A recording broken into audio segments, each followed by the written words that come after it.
Thanks for tuning in to the World XP podcast. If you're enjoying the content, please drop us up, drop a like, and let us know your thoughts below in the comments. Also, please consider supporting our podcast via the link below. It really helps us out. Brandon, welcome to the World XP podcast. It's a pleasure to have you on.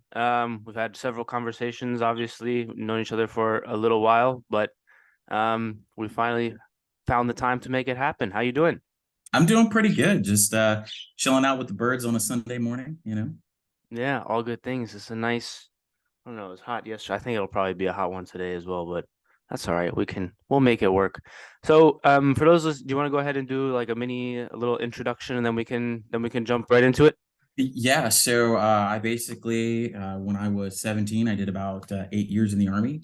I got out. I spent a few years going through and doing a little bit of everything in between, from selling cars to wine, direct TV subscription, retail. Eventually went back to school, and now I started working acquisition support programs for the Marine Corps, which is kind of where I met Eric at. Very nice. So you joined the Army at 17. Is that one of those stories where you lied on your application to get in because you have to be 18? No. So I actually went into the Army in 2003. And at the time, you could enlist at 17 and a half with your parents' permission. So I actually went through and got my mother's permission to, well, not really her permission, but she gave me permission to go talk to one of the Army recruiters, and I signed up to go airborne infantry right out the gate. And yeah, it kind of just went from there. I actually had my 18th birthday in basic training. I mean, I could imagine better places to have your 18th birthday than than basic training. So why the Army, or why the military in the first place, and then why the Army? So it's a kind of a long story, but I went through, and when I was younger, I did Civil Air Patrol, and they are the Air Force Auxiliary. I did ground search and rescue. I got to fly airplanes as a kid, and I'm like 13, 14 years old, getting to hop inside a Cessna 172 and fly that sucker around. So I kind of started wanting to look into the military and go into the military. When I was really young, we went through and did an encampment down at Fort Bragg, North Carolina in 1999. And that was the first time I actually got to go through and see an airborne operation. We were sitting on the sides. They were throwing vehicles outside of the airplanes. And people started jumping out. I was like, whoa, that looks really, really cool. And I kind of wanted to do that for a while. And then after 9/11 happened, all my buddies, a little bit older than me, started going through and signing up. Me and a friend of mine, we said, hey, we're going to go join the Marine Corps. And another buddy of mine jumped in and said, hey, I want to join the Marine Corps. And when I started talking to my dad about it, he's a retired Navy Chief Petty Officer. He said, there are a couple things I want you to do. He said, if you're going to join the military, for the love of God, don't join the Army. And I said, okay. And he said, if you're going to join the Army, for the love of God, don't join the infantry. I said, okay, sounds great. And he said, if you're going to join the Army and the infantry, please don't do airborne. And I said, all right. So that obviously meant that is exactly what I should have done, because my dad was steering me away from it at the time. So I knew that was going to be some pretty cool options. But originally, when I actually started sitting down and doing paperwork, all my friends were like, oh yeah, hey, let's go join the Marine Corps. Let's go join the Marine Corps. Let's go join the Marine Corps. So I said, okay, cool. So I said, all right, sat down, did the ASVAB. Well, at the time I had a GED, and I was taking classes at Germannic Community College. And the Marine recruiter said, listen, if I'm going to put you in, I got to have you have 15 college credits. You got to have 15 college credits. I said, okay. Well, I also found out that year I was really bad at Spanish. So I go back to the recruiter after failing my Spanish class and say, hey, Staff Sergeant, I don't have those 15 college credits. I don't need a bonus or anything like that. I just want to get in the Marine Corps. I just want to go through and go do my thing with my two buddies who are going to go into the Marine Corps as well. He said, sorry, there's nothing I can do to help you. I said, okay. So I went out of the recruiter's office right there on Route 3, and I walked out of the Marine Corps office, and I walked right back in to the Army office, and I saw this Sergeant First Class. He was sitting there. I'll never forget him, because he was kind of kicked back in his chair, and he's like, what's up? And I said, hey, hey, Sergeant, I want to look like that guy. And there was a big, huge cardboard cutout of a guy standing there with his parachute on and all of his gear strapped to him and everything like that, getting ready to jump out of an airplane. And I said, I'm going to do that. He goes, okay. He starts flipping through his paperwork, and he said, boom, starts sitting down, forms. He's like, fill those things out, fill that out. He's like, how old are you? I was like, 17. He goes, okay, fill that out. And he goes, now your mother's never going to let you join or sign for you to join airborne infantry. So what you need to do is you need to tell her that she's going to do communications, or that you're going to do communications. I said, okay, yeah, no problem. So I went through and I did that. And he's like, now listen, she's not signing for you to go communications. She's signing for you to go talk to a contract specialist that could potentially get you a contract in communications. So when you walk out, you can have any contract you want once you talk to this guy. And I said, all right, cool, no problem. So I go through my MEPS, I get my physical, get everything done like that, get signed up. My mom was down there, my recruiter was down there, and I walked back to talk to the contract guy, typing up my contract, doing my thing. He goes, okay, so you want to go communications? I said, scratch that. I want to go airborne infantry. He's like, okay, all right, there you go. And so I walk out and my recruiter's sitting there next to my mom. And recruiter's like, did you get what you want? I said, yeah. My mom's like, well, what'd you get? I said, airborne infantry. And my recruiter just grins. Oh. And my mom's like, well, me and you are going to have a talk tomorrow there, Sergeant. Me and you are going to have a talk tomorrow. And he's like, okay. Well, so apparently she had called back the next day and never bothered to tell me, but she called back and he had signed out on his terminal leave that following day, getting out of the Army. So like it was just straight up, like I was just being 17, young and rebellious, and wanted to do something that all the cool kids were doing. And I thought, yeah, let me get to the fight so fast that I'm like airmailed the next day. Yeah. And that's kind of where I saw it. And then that started me going down to Fort Benning and going to basic training and airborne school. Very nice. So for those listening, you mentioned two things that are acronyms, ASVAB and MEPS.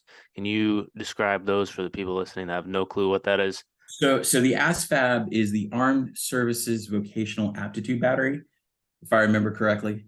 Knocked in the head one too many times. But that's basically a really long test that you take. I think it's somewhere between 150 and 200 questions. And it just tests what you're good at. You think of like those work placement tests that you take when you're in high school and stuff to say, oh, yeah, we think you'd be good at this, or we think you'd be good at that. And so they test you on all those things. And with that, you get a score. And they say, okay, well, with that score, you can do these jobs, you can do these jobs, you can do these jobs. And so you have to have a certain score to do certain things. And everyone thinks that infantry is actually one of the lowest scores. It's actually not. So there are actually jobs and professions below that you can't qualify for infantry if you got too low of a score. And the other one is MEPS, and that's the Medical Entrance Processing Station. And that's where you go down and they give you your physical, you do the duck walk, you Captain America, where they're going through and they're all standing in line with their shirts off and they're asking them to do stuff and they're checking them out and stamping them with the doctor. That's exactly what that is, except it's a little bit more private now these days. Yeah, gotcha. So, okay, so you get to Fort Benning. Do you know what to expect? Are you expecting anything? Or are you just so young and dumb that you're just happy to be there? Where are you at mentally? If you remember, like, what's the situation like? So I had, because of Civil Air Patrol, I did have a little bit of a step up on the mental idea of what basic training was going to be like. I knew basic training wasn't going to be what the rest of my time in the military looked like. I knew it was a training. I knew it was a step. I knew it was a phase. And at the time, it was a 16-week long phase, because the Army, everyone in the Marine Corps, they go to one place, they train, and then they go to their A school. Well, in the Army, it's broken down a little bit differently. You have some people go to basic training and then they go to their follow-on job-specific training. Some people have what's called one-station unit training. So like all the MPs, they go to an MP school and they spend 16 weeks training with MPs to be an MP. Same thing for artillerymen. Military police, right? Military police, yes. Yeah. Yes. I have to remember to de-acronym things. And then for infantry, we had one-station unit training specifically for infantry. So all my drill sergeants were infantry.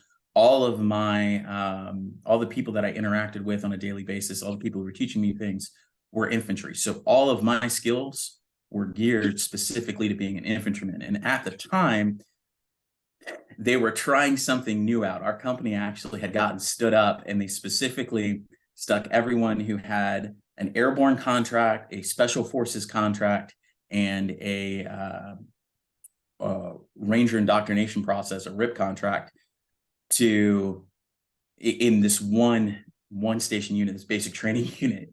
So all of my drill sergeants were prior 82nd. I think one was 75th Regiment, 75th for a little bit. We didn't have any SF drill instructors, but everything kind of focused around the fact that, hey, we were going to be going to airborne school. So we did a lot more running. We did a lot more rucking, and we did a lot more like, okay, let's get ready to actually, we did a lot more pull-ups than some of the other people. And they actually stood that company up just to see what happened and then took it right back down. So it was fun because we had all brand new gear, stuff right out of the packaging. But then at the end of it, we had to turn everything back in spick and span. So we spent all the final weeks after we've done all of our final testing and stuff, just cleaning everything because they were going to just turn it back over. So. Oh, that's crazy that they made you. I mean, I guess it makes sense that they make you clean everything back off. Okay, so you're going through your basic sort of basic things, running, pull-ups, etc. Are they like sleep depriving you, starving you? I had a Army Ranger on a long while back, and he was like, there's 1 week where they just like don't let you sleep, and then the things like that is like they don't feed you.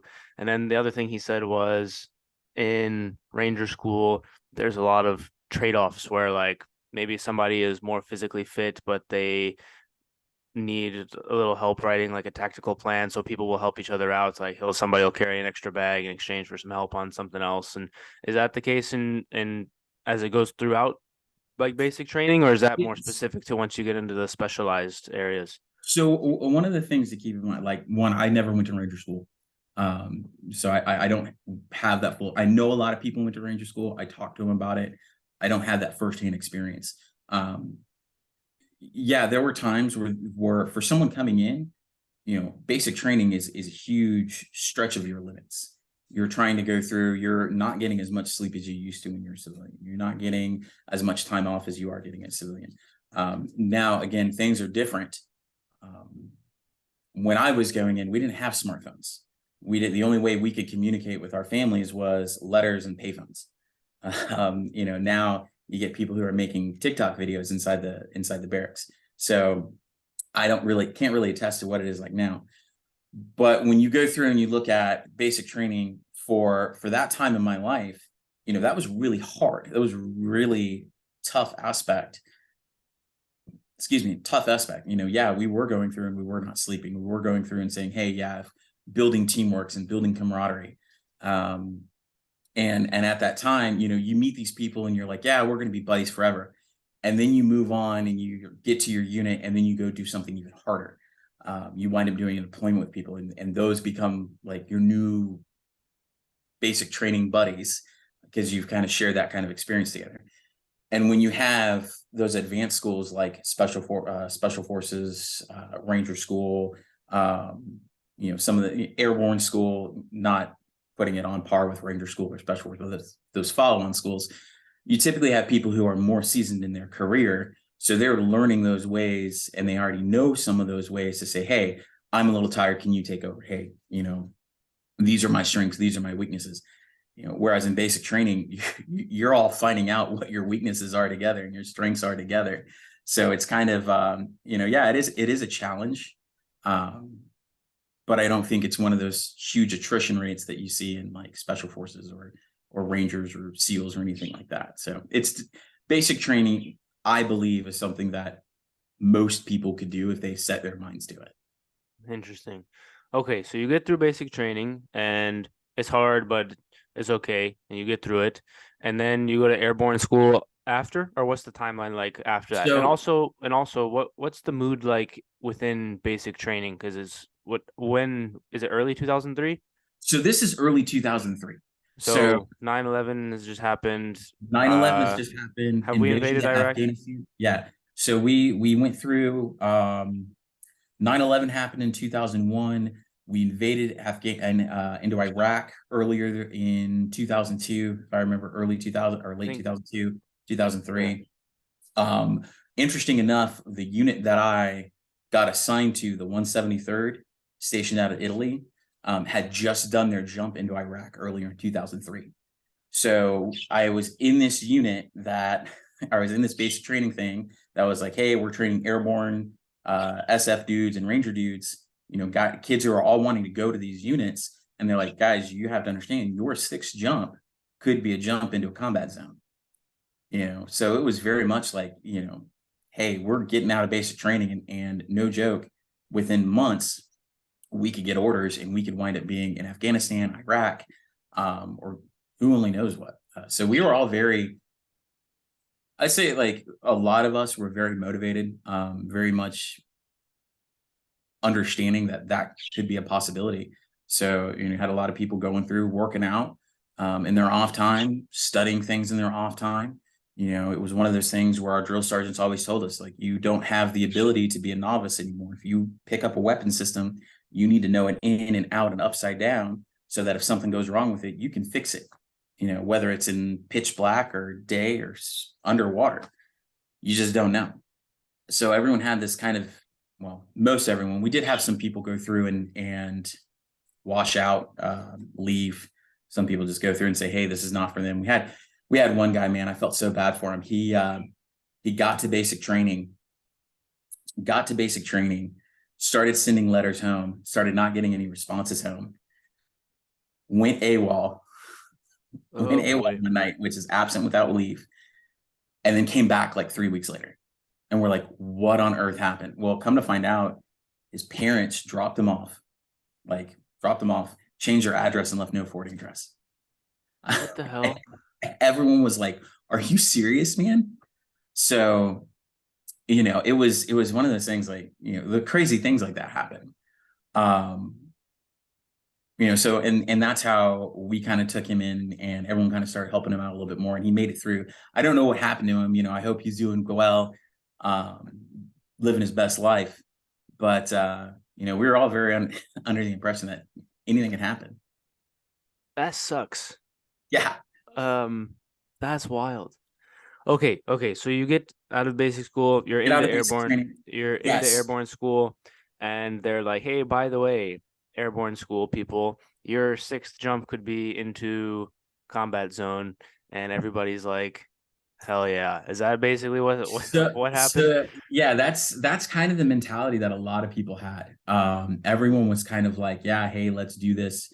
So airborne school was my first opportunity to really interact with people who had been in the military for a little bit. So they do have some people. I went straight from basic training. I spent 3 weeks kind of in a holding platoon full of basic training people who weren't smart enough to be left on their own, but they needed some adult supervision, and we went through and we got shoved into airborne school before we actually went to our units. And I got to meet some people, some guys who were doing pararescue.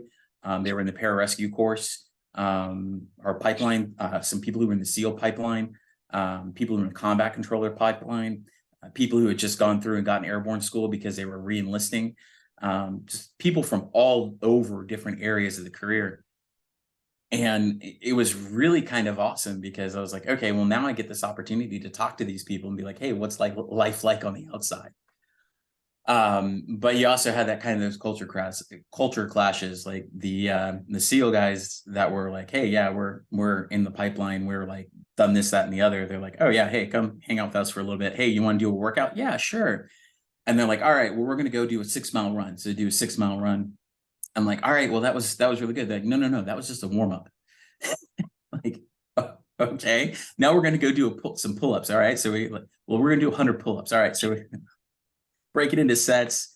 By like 30, I was like, no, I'm done. They're like, come on, man, this is just the warm-up. Wait, the 6-mile run and the 100 pull-ups is still just the warm-up? I don't even want to see the workout. Oh my God. So those guys were pretty crazy. And then there's all these stories that float around, and you always have to wonder if they're true. Like we had so airborne school is broken down into 3 weeks. and I can get into that if that's. Yeah, for sure. So the first week is considered what's called ground week, where you start learning how a parachute works, all the equipment in it, everything like that, and learning how to fall, which ironically, I never thought I'd need to be taught how to fall, but falling is something that the Army teaches you to do very, very well, especially in airborne school. And so you do what's called when you hit the ground, you're going about 15, 20 miles an hour. So it feels like you've just been hit by a car. So you have to fall the right way. You do a parachute landing fall. And so you spend that first week learning how your equipment works, how to exit an aircraft, and how to fall when you hit the ground. And then the second week you have what's called tower week. And that's when you start jumping out of out of a mock C-130 door or mock C-17 door, where you're basically about 34 feet up above the ground. You're strapped to a zip line. You're in a parachute harness. So you jump out and you slide down the zip line. And the reason that they chose 34 feet is they go through and they say at 34 feet, that's when your brain perceives the most amount of threat and the most amount of danger, because you know it's high enough that you're going to fall and it's going to hurt. It's not going to kill you instantly. It's going to hurt. So they say that's when the brain perceives the most danger. And so that's why it's at 34 feet. So you spend a week doing that. They have these huge drop towers where they just take you up about 200 feet in the air. You have a parachute attached to it and it lets go and you just kind of float down. And those have been around. Actually, they started off as a carnival ride at a World's Fair in like 1911, early 1900s. And there's all these stories that float around about how, oh yeah, it's closed down because some Navy SEALs climbed up there and started doing pull-ups off the 200-foot tower, like, okay, or these they might have. They might have, or how combat controllers were going through and cutting their static lines and throwing static lines to the jump masters. And the static line is the part that actually hooks up to the airplane that pulls your chute out.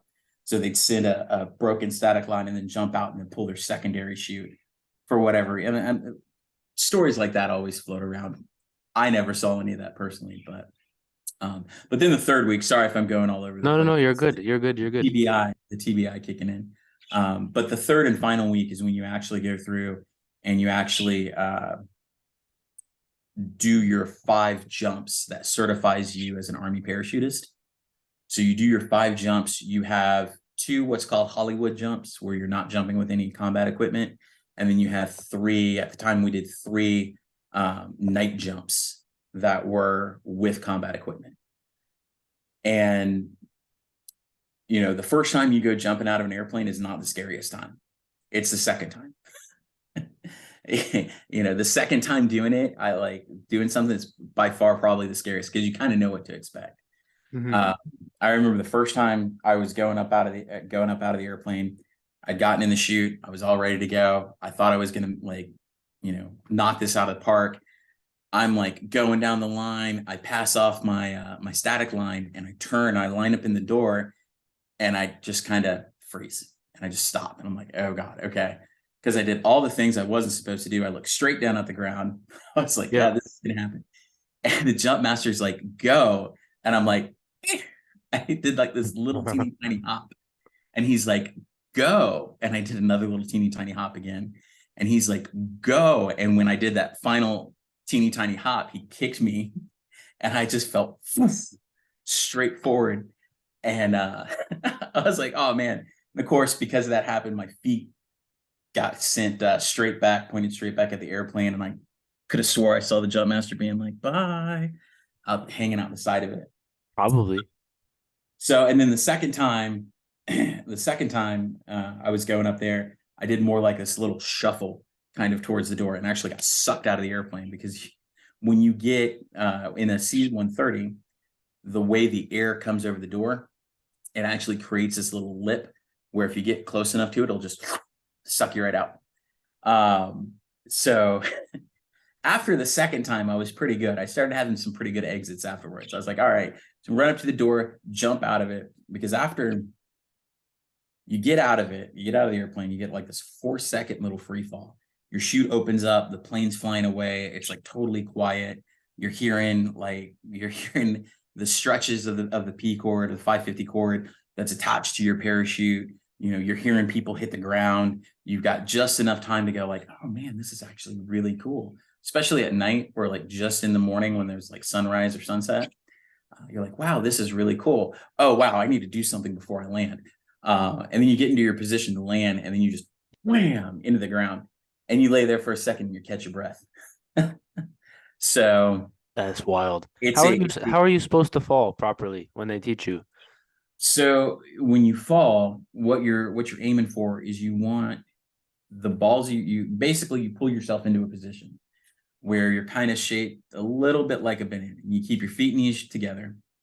You have the balls of your feet hit the ground, and then you want to roll so that you send the shock of the force up your leg, along your calf, thigh, buttocks, and then up through your lat. And then if you do it right, you'll roll, and you'll come all the way over, and it'll just send the shock straight through you.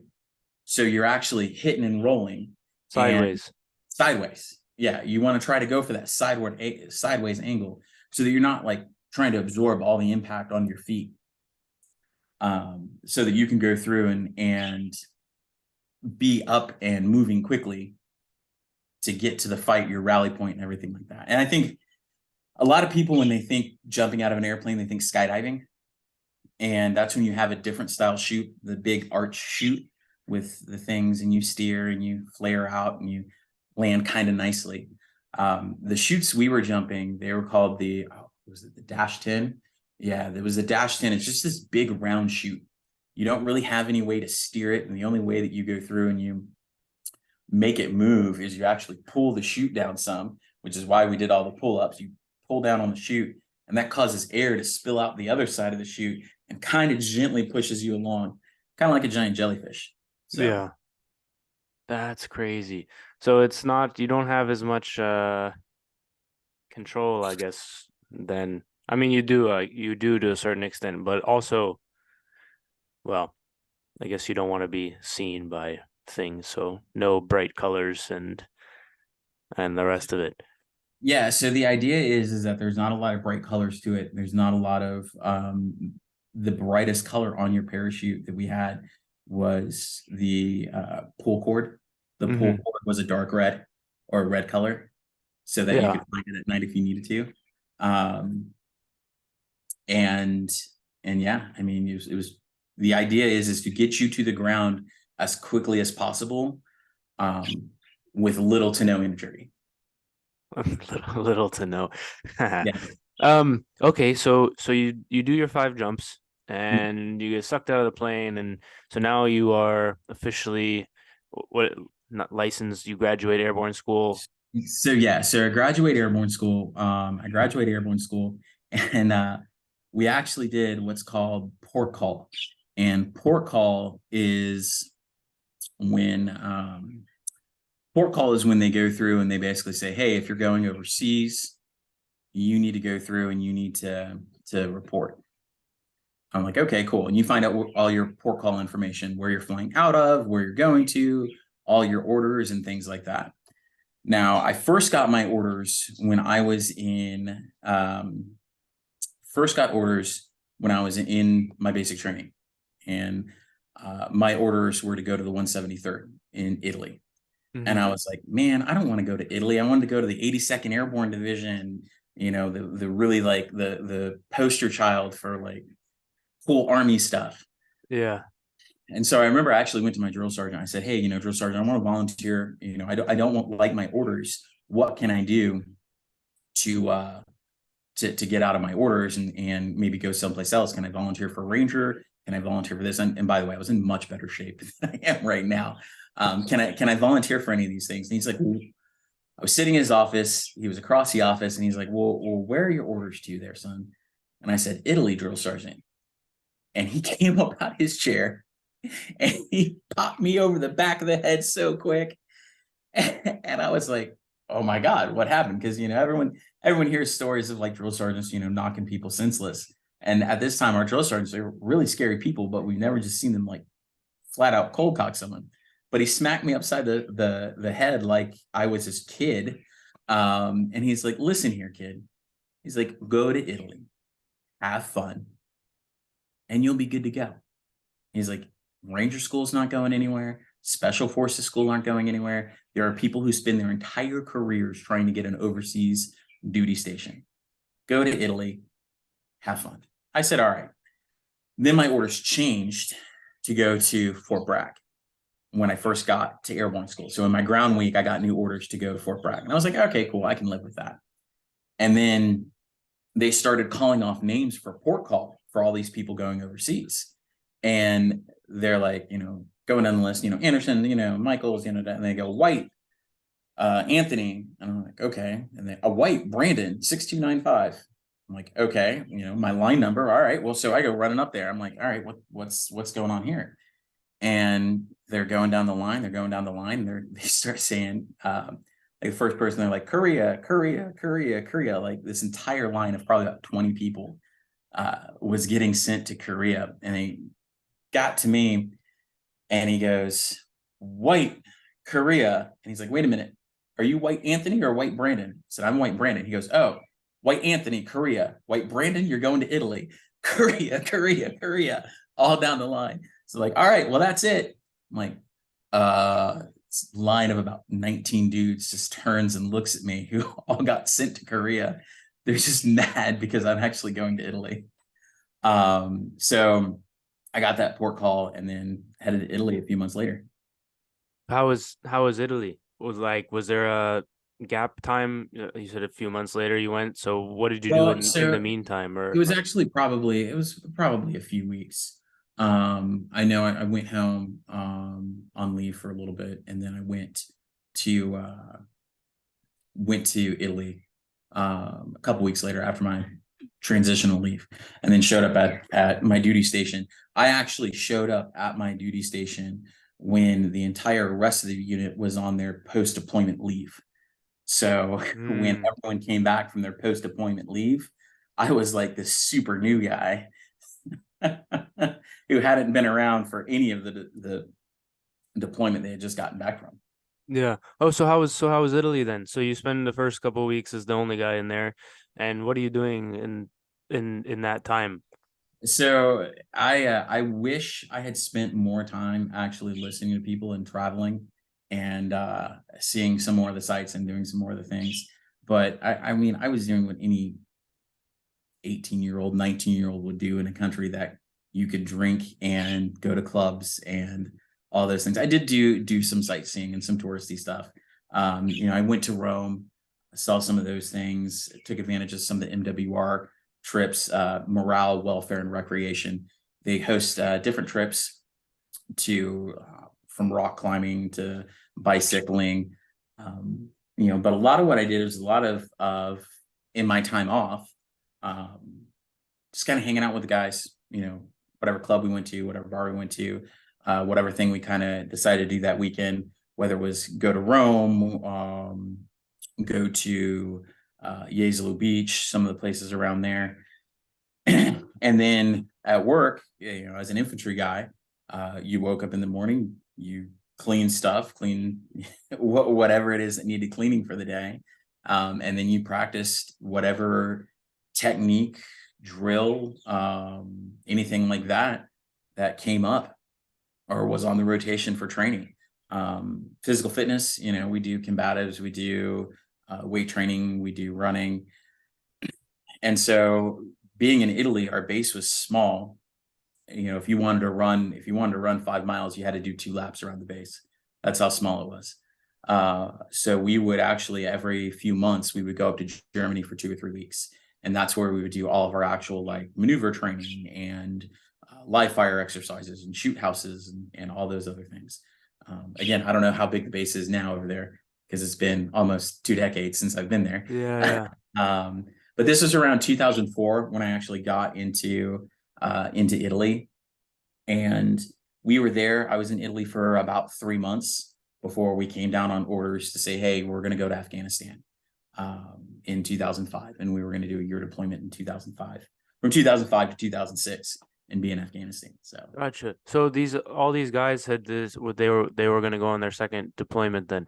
So when you're there in Italy, are you basically, is everyone just in a holding pattern because we're in wartime and basically we're just basically waiting to get sent to wherever it was? so that's kind of a everyone kind of thinks that have you ever seen the movie Soldier with Kurt Russell? Mm-mm. Now I'm starting to date myself, man. So there's this movie, it's surgical, called Soldier. It's with Kurt Russell. And when they're not training and when they're not, learning or eating, they're just sitting on their bunk ready and waiting to go. It's not what it was at all. No. Well, um, not that obviously, but like mindset wise. Mindset wise, once we got orders, we were told, hey, we're going to go to Afghanistan, and we got kind of a time frame date. We all knew it was kind of Afghanistan, so we started shifting our training style to going to Afghanistan. We started doing a lot more rucking, Mm-hmm. which is carrying all your equipment and going wherever you can go. We started trying to do a lot more altitude, like, all right, we're going to run up this hill as fast as we can. Start doing a lot more things like that. And that's kind of where our training and our mindset shifted from, okay, how do we be kind of a little good at everything? How do we kind of be familiar with everything, to how do we go through and how do we be really good in this environment that we're going to? Um, we never really had a period of time where we were really worried about getting called up, because we weren't on a response status. Like, we were never really told. I mean, so when you're in the military, at least when I was in the Army, you had zones that you could go to. And like, if you had a 3-day weekend or a 4-day weekend, you had about 100-mile radius around base that you could get to without putting in for a pass, which is basically a piece of paper that you submit to your commander and you say, hey, I want to go to this beach or this place with these people. We're going to go here, and then we're going to be back by this point in time. And they can either approve it or deny it. If you have dumb plans like, oh yeah, hey, I'm going to go to Amsterdam by myself for this 2-day weekend, I'm going to hop on this flight and we'll be back. They'd be like, yeah, no, that's not going to happen. But if you and your buddies were like, hey, we're going to go spend our 4-day weekend down in Rome, we're going to, these people are going to go, we're going to take this train, we're going to stay at these hotels, and then we're going to travel back. We'll be back at this point in time. They'll be like, yeah, sure. No problem. Gotcha. Okay, so you get orders to go to Afghanistan, and then what? You have like how does it work? You get the piece of paper, they're sending you to XYZ place, and then do you have sort of missions already that you're going on, or is it like how are you just going and then once you get there, then people are going to tell you what's going on? Yeah, so that's kind of how it went for most of my deployments.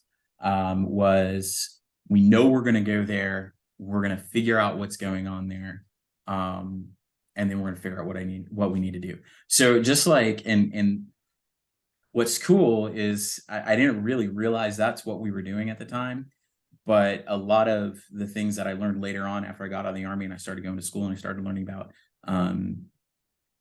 organizational change and bringing about change and building teams and things like that. We would go into an area, we would do right seat rides, that we'd call them, with the unit that was getting ready to leave. We see how they're doing things, what threats they have, what relationships they've built. And then we would slowly integrate some of our own objectives or whatever objectives had changed from higher down into that kind of thing. Like, obviously, we know as infantry guys, we're probably going to be kicking down some doors at some point in time. We're probably going to be doing some long maneuvers over time. We know we're going to be doing overwatch, which is basically just sitting there watching something for a long period of time, seeing if something happens. Those are things that we know. This exact specifics of it, we all hash out when we get there. And it changes. When we were in Afghanistan, we got to a base and they said, hey, we want to go build this base out in the middle of nowhere, and get a foothold over in that area. So we shifted gears, and one of our platoons, we went out to that area and we started building up this base in the middle of nowhere. And literally it was all right, put a truck there with a machine gun on it, put a truck there with a machine gun on it, put a truck there with a machine gun on it, put a truck there with a machine gun on it, find your hole and we'll start digging in the morning. And that was a 3-month time that we spent building up the area, filling it full of HESCO walls, which is basically a steel cage with fabric that's filled up with dirt to give you some ballistic protection.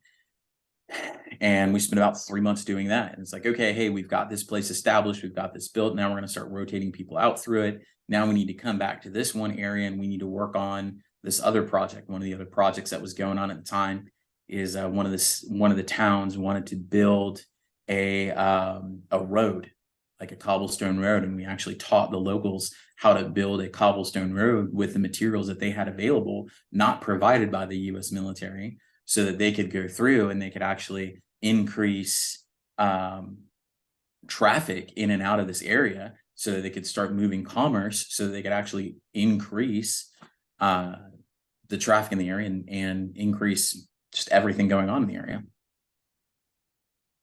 Was combat kind of dying down by the point that you got there, or was it still pretty heavy in 05? So the thing is it's not a Call of Duty video game. Like, of course, it's like, not all the time. There were times when, we were in contact and we had firefights going on. Sometimes we could go a couple weeks, maybe a month or two without anything happening. Sometimes it would be a couple days. Where we were at in Afghanistan. And the other thing is that different places in Afghanistan were all experiencing different things. And I'll tell you, I was not down here where we were in contact every single day for the fighting season. And then I was not like up here where we weren't doing anything. There's actually, have you ever heard of a documentary Restrepo? I haven't watched it, but I've heard of it. So that movie, or that documentary, was actually done on 2nd Battalion 503rd. If I remember, they may have redesignated that time. That was my brigade's 2nd Battalion that was in there. They had some of those things. I'm not going to tell you that's what our deployment was like, because it was a little bit different. We didn't have some of the hardships they had to go through, but everyone's experience was a little bit different. In Afghanistan at the time, there was definitely a season where things started to ramp up. It got really cold. You had like 2-3 feet of snow on the ground. No one wants to fight in cold weather, especially an enemy that doesn't have that. So things would start to thaw. Rains would start happening. Things would start happening. It would kick up a little bit more in their spring, their summer, and then in the fall it would kind of die out a little bit. So that was kind of that rotation. And when we got there in like the tail end of their winter. It was kind of funny because we're standing around, there's like 3 feet of snow on the ground and we're all in desert camouflage. So we're like, this is a little crazy. So, a lot of times things would be, sometimes contact, with people would maybe last 45 minutes, sometimes hour and a half, depending on where you were, just because of the scenario. Other times, people take pop shots at you, and then it's like, okay, clearly this guy is just trying to take pop shots at us, and you move on. What is it like when you hear the shot? Like, I've seen the terrain and various videos and documentaries and stuff, and it seems often like you would have to figure out, you being the U.S. military would have to figure out where things were coming from. Was that a thing for you guys? What was that like initial first couple of seconds where you're like trying to sort through and get your bearings on all that stuff, and then set up however you guys needed to set up to not just be in the open? Like, did you have situations like that? Yeah. So, and I'll go through and I'll share some of the stuff that I'm comfortable sharing. Yeah. Some stuff there's pieces of paper signed that, you can't talk about, Of course. So I know one of the, and it's actually funny you bring this up, because I was asked a very similar question when I was going for my degree. I was in a ethical leadership class, and they were talking about Pat Tillman, who passed away. And I was actually, I did not know Pat Tillman. I did not work with his unit. I'm not going to claim any of that at all. But I was in Afghanistan fighting in the same kind of environment when he actually died in combat. So that environment is incredibly confusing. You go through, if you're in a mountain, have you ever go into a warehouse and clap your hands and you get the echo all over the place? Mm-hmm. So if you kind of want to feel what it's kind of like, the Marine Corps Museum in Virginia around Quantico has the North Korea, the Korean War exhibit, and there's a part where you go through. Have you ever been there? Yeah, a few years ago. So there's a part that when you walk through, you hear the guns, the shots going off, but the real thing that gets you is the zips. When you hear those zip, zip, zip, those are rounds. And typically what it is, you hear the zip and then you start hearing the gunshots. And the problem that you have is that when you're in Afghanistan, especially in the mountain areas, everything echoes. So if you don't know where your people are, you don't know if they're shooting. Sometimes if it's incoming, you have this. I remember one point in time, we were actually in contact. We were getting shot at. And we didn't even realize we were getting shot at until an RPG blew up right next to us. So fortunately, no one got hit. No major injuries or anything like that. But it was so confusing at one point in time, and at one point in time, we were all shooting in the direction that we thought we were getting shot at from. But no one could actually see anything. So we didn't actually have eyes on any target. And so we were just kind of shooting in that direction. And we had one dude, he was a sniper. He was one of the scouts. And he couldn't see anything that was going on. He couldn't get a fixed target with anything in his scope. So he just set his rifle down, drew his pistol, and just started shooting in the direction that he thought, and like just jumped out and started shooting at it. And we're like, "What are you doing?" And he's like, "They're shooting at me." And we're like, "No, crap, we're all getting shot at, man. Like, what's going on with that?" And so, and then in the middle of this firefight, like everyone just took this brief second pause to laugh at this dude who was like, "I'm getting shot at." And we're like, "Yeah, no shit, we're all getting shot at." And it just picks right back up. And that is one of those really crazy times. And again, no one got hurt during that time period. It was one of those things where just everything kind of lined up and everyone missed at that point in time. So no one hit us, and we don't know if we hit anyone, but we know we made it out of there. So it's one of those crazy things that happened. Is that a situation where you're basically just trying to get out and get everyone out? Because if you can't see anyone, like you also don't want to walk yourself into where they're shooting at you from, especially if you don't know. So how do you sort through that? So again, at the time, I was not the leader in that organization. I was a PFC. Yeah. So those kinds, at that point in time, I was not the one making the decisions. I was not the one making the calls. And we did a couple things. We tried moving some position around to try to get better angles on things. And we couldn't. Eventually, like what we did is we held our position until we got air support. And once we had air support from A-10s, that's when we knew they had eyes on the people, and we actually were pinning them down just as much as they were pinning us down. And then fortunately our A-10s could come in and just take care of business. And in that situation, so I was, during that situation, I was a private first class. I was a assistant gunner and an ammo bearer. And my job was to make sure that the machine gun constantly had ammunition. That was my sole purpose in life. Make sure the machine gun did not run out of bullets. And later on, I started getting really into the thought process of it, because I know at the time, like I couldn't recall anything. Stuff started happening, and the next thing I know, I'm just like feeding up ammunition into this 240, and my gunner's just rocking it. He, like, afterwards we sat down, everything kind of quieted out. A-10s came through. I lit up a cigarette and I started smoking it. And then afterwards, I started going through and recalling everything.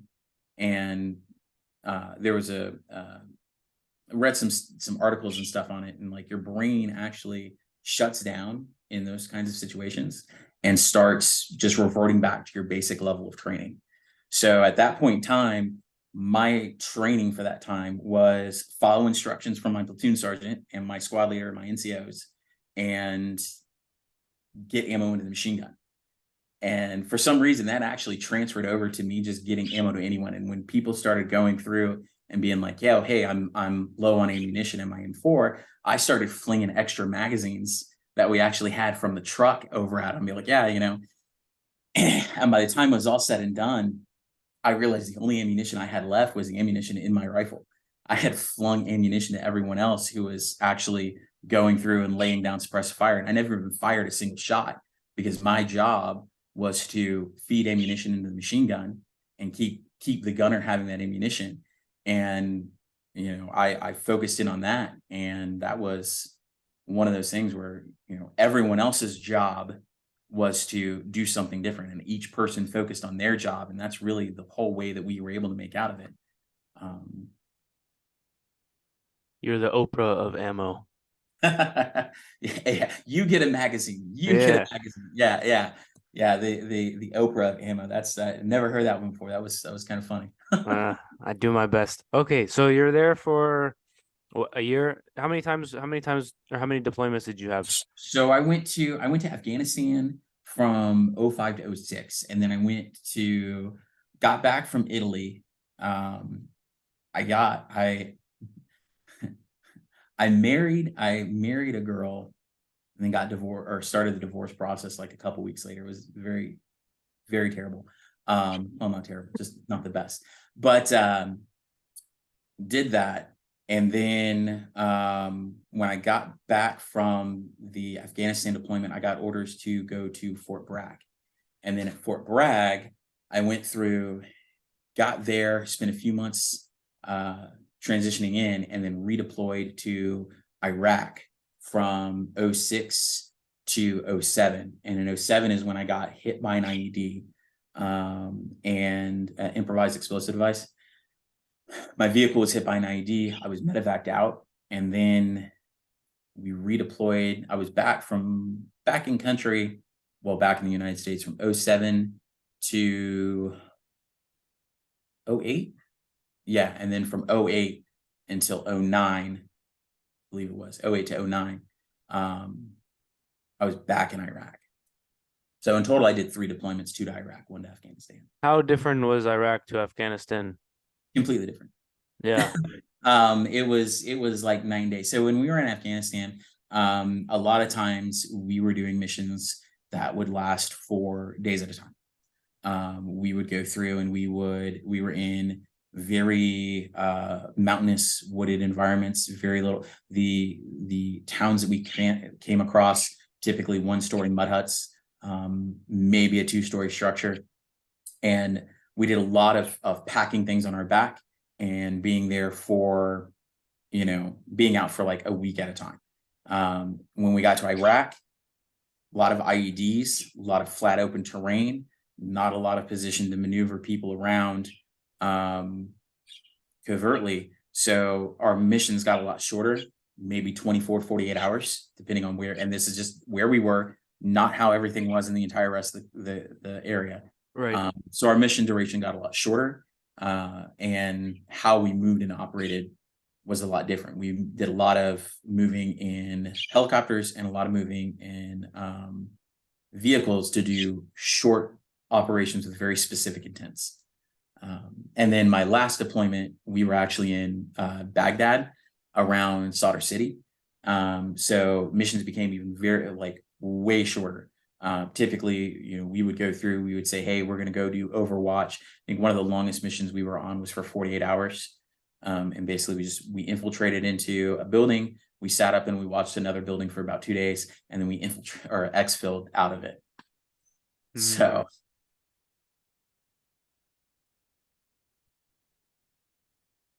Do you want to talk about the IED, or you don't want to? Oh, I love talking about the IED. Okay, go. So what happened? So I actually, and the reason why I can talk about it now is it was one of those things where the stars aligned perfectly, and I walked away with the worst of the injuries. Well, hobbled away. with the worst of the injuries, and I had a fractured kneecap and shrapnel in my patella. So yeah. Oh, I'm sorry, shrapnel in my ankle and fractured my patella. So, we were able to walk away with that. We were very, very lucky. And the reason we were able to walk away from that is about 2 weeks prior, our Humvee had just been upgraded with reinforced firewall and reinforced armor,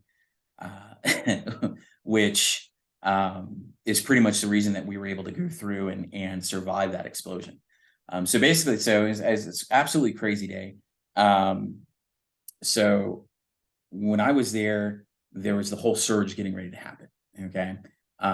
Surge had just kind of started kicking off, and we were supposed to be there for 12 months. Well, in this 24-hour time period, we got told our 12-month deployment was going to get shortened to a 9-month deployment, and that we were going to be home soon. Sweet. Called up the girl I was dating at the time, told her that. Then we went through and got word that our 12-month deployment had been extended out to a 15-month deployment. No, or a 16-month deployment. We're like, no, this is bad. Or not 18, whatever a year and a half was. Yeah, 12 plus 6 is 18. 18, yeah. So then we got told it was going to get extended out to an 18-month deployment. It's like, oh my gosh, this is crazy. So then, so I went, told this girl, hey, I'm going to be home soon. Went out on a mission, came back, found out something different was going to happen. We're going to be out for 18 months. Said, yeah, hey, going to be gone for 18 months instead of the 9. Sorry about that. We go back out on another mission. And this has just been a chaotic day because we had 2 other Humvees break down. And when a Humvee breaks down, like, it's not like, oh no, we need to do something really quick. It's like the tire fell off of it. And it doesn't fall off of it when it's sitting there not doing anything. It falls off of it when you're driving down the road at about 20 miles an hour and you just. So we were driving along this place that we'd known there had been IEDs before. And so we were always a little bit more cautious of that area. So we'd slow down a little bit. We actually flipped everything to white light. So normally we were driving around with night vision on, rolling dark so no one could see where we were at. This time we wanted to go through and see if we could see anything beforehand. That did not actually work out. We were cruising along, and we had been having problems with our Humvee periodically throughout the day, where the generator would just kind of stop kind of working. So we'd start losing power in the Humvee. So I figured out that if I just put it in neutral and turned it off and back on again and did a rolling start, it would take care of it. So I go through, I'm rolling along. It's like 11 o'clock at night, and start having these generator problems. I put it in neutral and I flip the switch to turn it off. And the timing, like, honestly, I'm pretty sure the dude had a camera, because when I flipped it back to on, that's when the Humvee blew up. And so for a split second, I thought I had caused the Humvee to explode. And so I panicked. I was like, good God, we just threw a tie rod. We just had the engine blew up. I freaking caused some type of major damage. And then once the smoke actually started clearing and I could actually see kind of what was going on, and I looked out and could see that there was no front of the Humvee, I was like, oh man, we've just been hit. So my TC, my truck commander, my squad leader, he was next to me. He was passed out. We were able to check over him. He wasn't bleeding. He was good to go. He was just unconscious. I checked my gunner out. My gunner went through. He had no major injuries, just a little bit of peppering. But he kept complaining. He's like, I can't get the 50 cal to work. I can't get the 50 cal to work. And I was like, well, Howard, you're not going to get the 50 cal to work because the barrel was like that, pointed straight upwards. You're not going to get it to work, man. And so I checked myself out. I looked, I still had 10 fingers, 10 toes. And I was like, okay. And when I pulled the window open and I hollered out at the guys, they're like, oh, crap, someone's still alive in there. So then that's when we started getting, they came in. And of course, at the time, you always had to check for secondary explosives because you didn't want to roll yourself into an ambush. So I went through and I started going through, checking myself out. I tried getting out of the Humvee. The door was locked. fatal flaw in one of the Humvee door modifications. If it got blown up, you couldn't open it from the inside. So they had a little tool that you could go through and use to unlock the doors. But I crawled in the back seat and tried to go through and open up the back door. That didn't work. And that was about the time when someone from the other truck opened up the front door to get me out and just panicked because he thought I got blown into the back seat. And he's like, ah. And so he opens up the back door and I go through and I try to step out and I climb out of it and put my foot on the ground. I just fall to the ground. They're like, yeah, dude, you're not walking anywhere. The entire rest of the platoon was out. You know, they found the guy. They actually went through. He found the guy. They detained him. He wound up going to Iraqi prison. And then me and the gunner, he was fine. He wasn't medevaced out. I was medevaced out along with my squad leader at the time. And so we were medevaced out when we got to Bagram Airfield. Yeah, Bagram Airfield.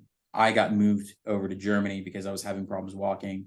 My squad leader, he just got moved back to base because they're like, hey, you know, take some time, no major injuries, no issues, go back to base, keep doing your thing. And so that's kind of that's the gist of it. But that whole time period took probably maybe a few hours, maybe about 6 hours in total from the time we got hit to the time I was sitting at a medevac base, getting told, hey, you know, we're probably gonna fly you back to Germany tomorrow. How does the medevac process, well, you fly out on a chopper or like what happened? So where we were at when we got hit by the IED, we set up a landing zone for a helicopter, for a medical evacuation helicopter. And, you know, helicopters are always on standby. There's always a crew ready to go to medevac someone out. And basically they went through, they put in the call and said, hey, we had an IED blast. They flew in, they landed, they threw us on the bird. We had a flight medic there who was checking our stats and our vitals, making sure that we were good to go. You know, and you know, for us, because we weren't so bad, we didn't get like, you know, constant care and attention. Well, I mean, we got constant care and attention, but it was definitely, you know, we got off with some really minor injuries. So they were more worried about, you know, concussions and internal things and stuff like that. So they didn't have to deal with a lot of like, you know, massive bleeding or hemorrhaging and anything like that. So it was a little bit more of a chill ride. Definitely a lot less pressure on it. So, but they load us up on the bird. They fly us to, and just like a medevac at any, you know, anytime you see the flights or the car accidents where they go through, they land, they put the people in the helicopter, and they fly them to the hospital. Same concept. It's just that the helicopter's black and the hospital was a beige canvas tint. Yeah. Interesting. So, well, you're all good now, walking around and stuff. No lasting injuries. I mean, I still have, you know, pain in my knee periodically. Yeah. You know, kind of goes through and puts a damper on the evening and after some jujitsu and fencing. But other than that, man. Okay, so then you go back the third time. Is that kind of completely different to the second time?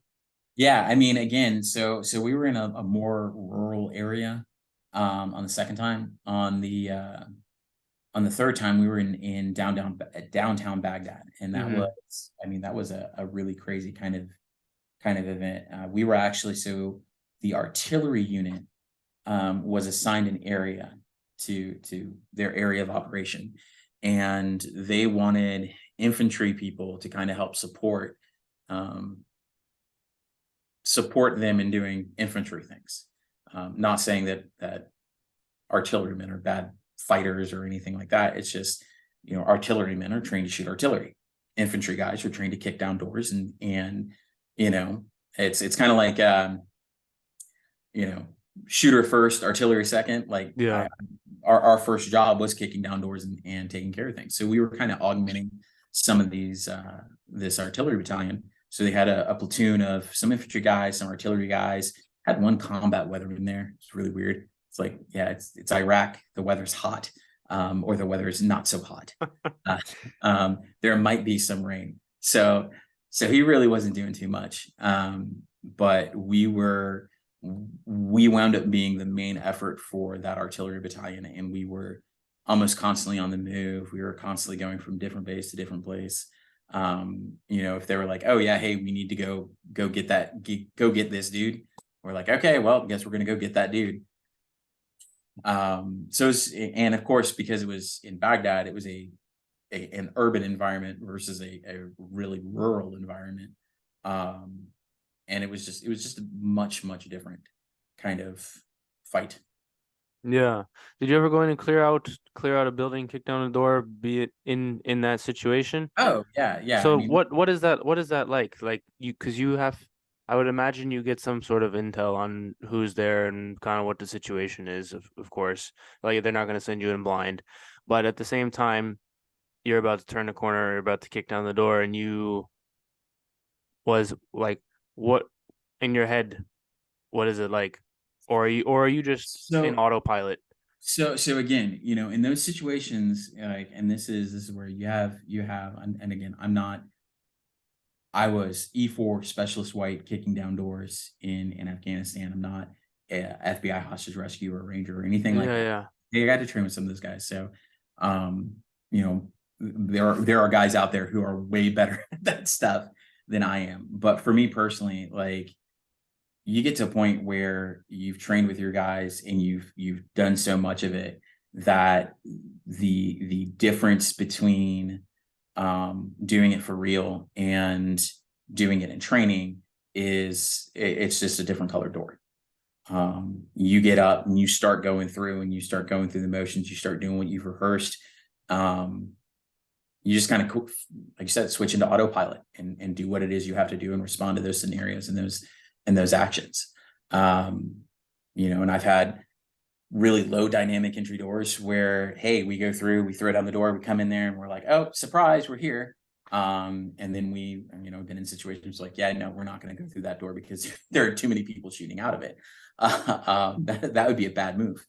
So in those situations, you fall back onto your training. You fall back and you do, and I think that's with anything in life. You get put in a stressful situation, you fall back onto whatever your highest level of training is, Yeah. So, well, I guess you had good training then. So in between the deployments, you're basically just re-upping, or not re-upping, but you're rehashing all the training and the basic stuff that you've been doing for however long, and at this point just fine-tuning the environment that you're going to go in. At what point when you're in the States or not in a combat zone, when do you start to do things that are specific for the orders that you're about to get or have already gotten? Like, did you know beforehand what sort of environment you were going into? Like, it was somebody like, hey, you guys should start training in the urban environment, and you're like, I think they're gonna send us here. So normally it comes down to, we do go through and we do get operational intel briefs before we start going into an area. As soon as the decision is made, maybe not as soon, because again, I was not at the top level saying, oh yeah, Right. So these first 3 deployments that I went on, we weren't on the what's called a global response force or quick reaction force. We knew we was going, and so as soon as we get that intel, we start having operational briefs.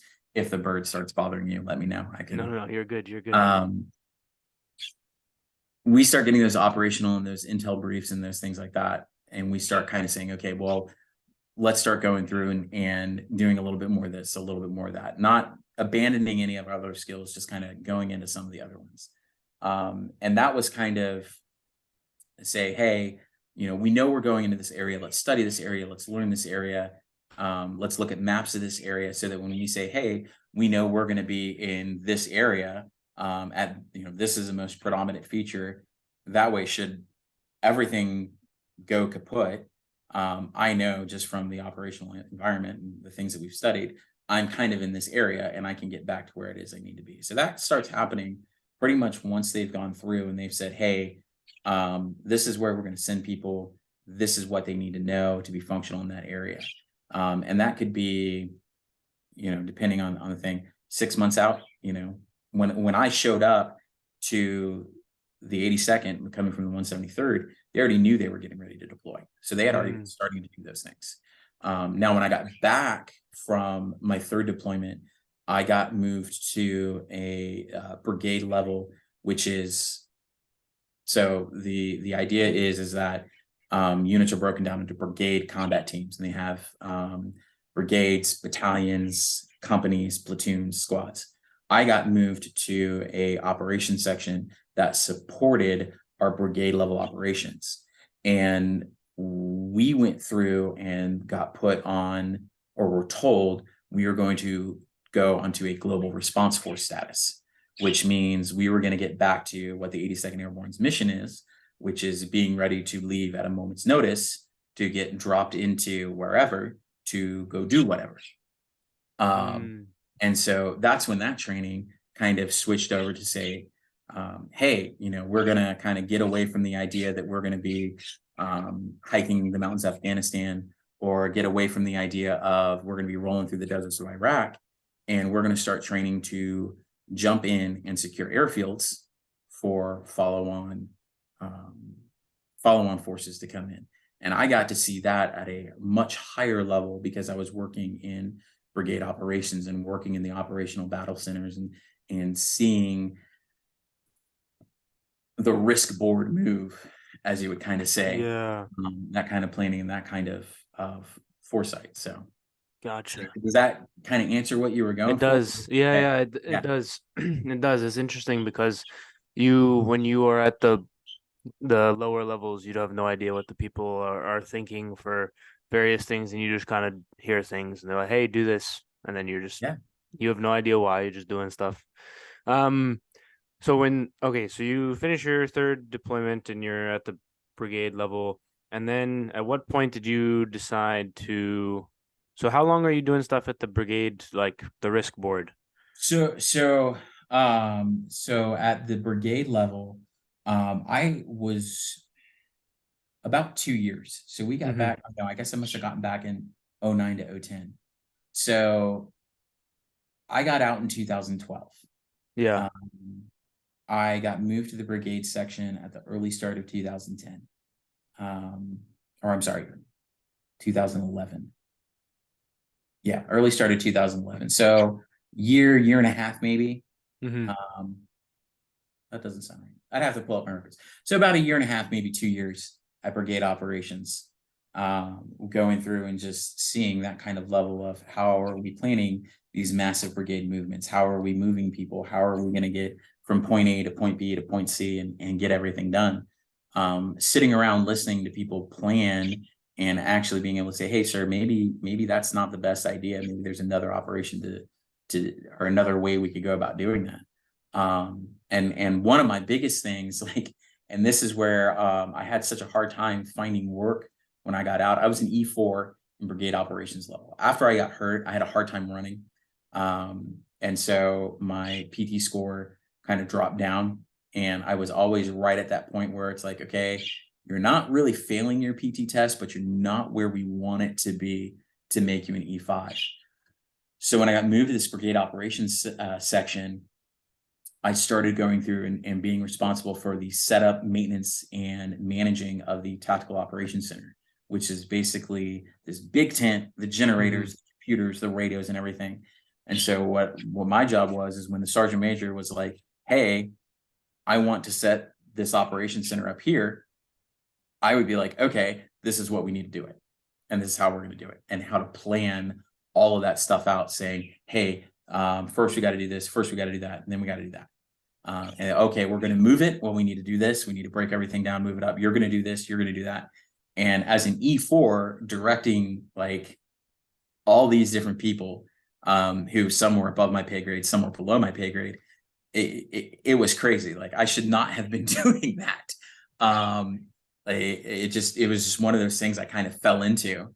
And because I was getting out, they're like, yeah, we're just going to let them roll with this for the next couple of years and let them do it. So when did you decide that you were getting out? After the injuries or after the third deployment? So the big thing that happened with that is I went through and I found out I was going to have a kid with Mm, one of my ex-girlfriends. That's a whole nother realm of story. The army stuff was fun, but when we start getting into the post army life, that was just even more crazy. Um, so I decided, I was like, hey, my daughter was on the way. I wasn't married to or in a relationship with her mother.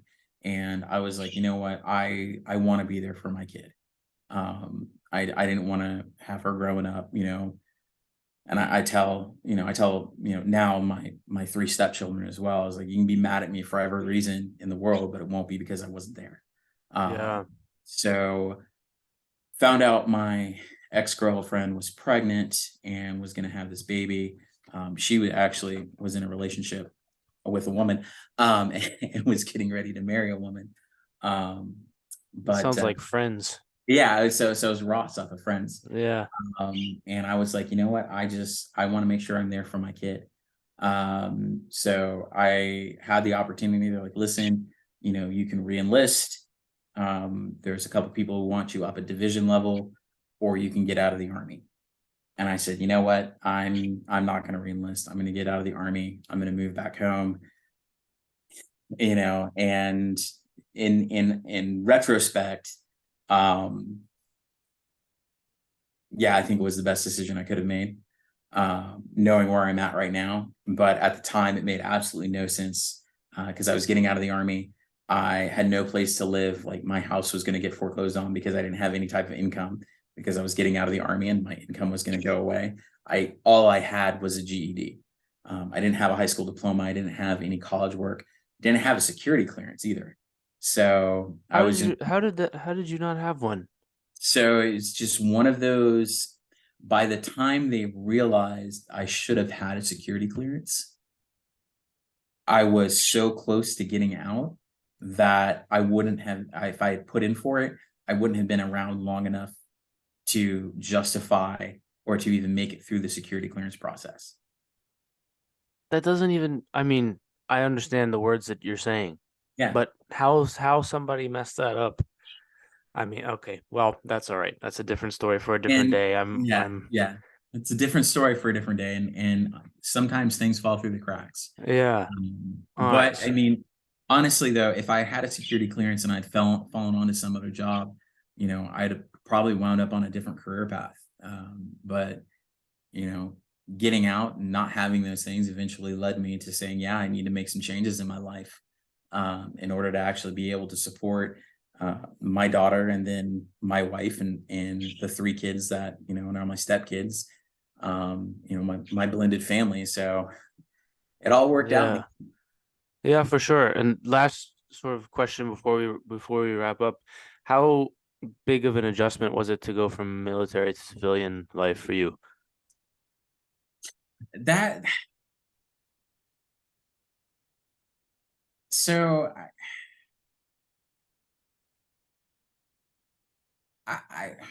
that's kind of a hard thing because when I was younger I was in civilian patrol, so I kind of really like I feel like I kind of, and then now current career I'm still around the military. Hmm. um it was an adjustment, but I don't think it was like a I think it just took me some time, and I really think that 2 year process of going through and realizing, yeah, hey, these little jobs aren't working out. I remember so like the first job I had out of the Marine. That's what I get for working in the Marine Corps for too long. First job I had out of the Army was actually at Chipotle. Mm, Um, and I worked at Chipotle for 12 hours.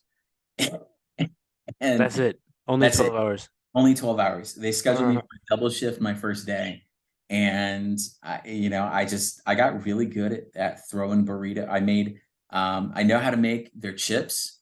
So I can make authentic Chipotle chips with the salt and the lime. And I'm really good at rolling burritos.